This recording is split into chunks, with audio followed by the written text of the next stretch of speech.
following is an update and technical analysis on crude oil, West Texas Intermediate futures based upon the daily realm, where the U.S. witnessed a surprisingly significant decrease in storage levels, amplifying concerns about global supply, where the escalation stemmed from Iran's urging for an oil embargo on Israel in response to the Gaza conflict, where I had mentioned the top of this trading range where long traders and or bull traders had to defend heavily, really at all costs, to avert further technical momentum indicator damage based upon the 82.61 price support, top of the trading range, key, a pivotal inflection point with just a multitude of reactionary lows and highs to strengthen the validity of this key major transitioning point, where long traders completely defended the top of the trading range, where I've added this new 81.60 price support level, which correlates with a ton of reaction amongst multiple wicks, reactionary highs and lows. And this was a pretty key inflection point. I've added a new benefit of a doubt primary reactionary uptrend line, correlates with significant reactionary lows, where we gapped up, took over the 50-day moving average, ended up snapping right back to, back tested it, came back to retest the bottom of this uptrend line. It has been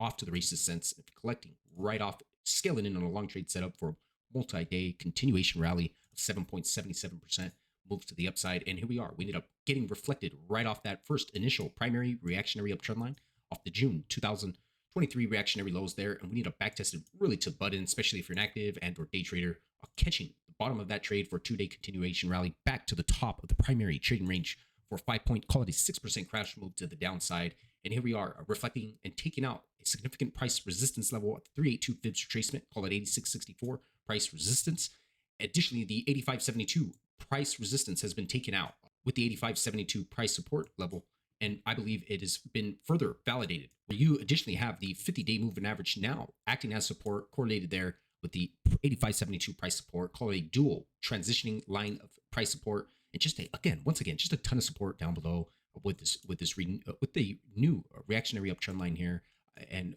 for any longer term traders to hone in on a long trade setup, whereas short sellers, bear traders want to see a solid daily candle close breakdown below that primary uptrend line, setting off a sell signal breakdown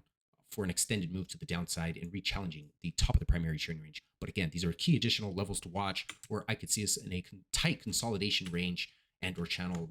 amongst these two primary reactionary uptrend lines, where we could sort of just ping pong in between both of these primary reactionary uptrend lines, and ultimate re-challenging of the 93.73 price resistance, where we initially went short,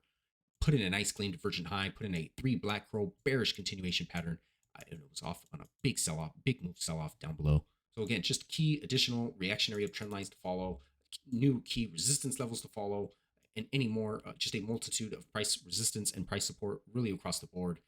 Whereas you do have the beginning stages of a nice gaping bullish crossover here in the moving average convergence. And again, this highlights and marks the either near-term top and or bottom to a much larger move to the upside. Just a key significant development there in the moving average convergence, where the stochastics 1033 completely bounced right off the 4.3087 price support really to the button there, which marked the bottom, correlated just shy of reacting right amongst the top of that primary chain range. It was really off to the races since.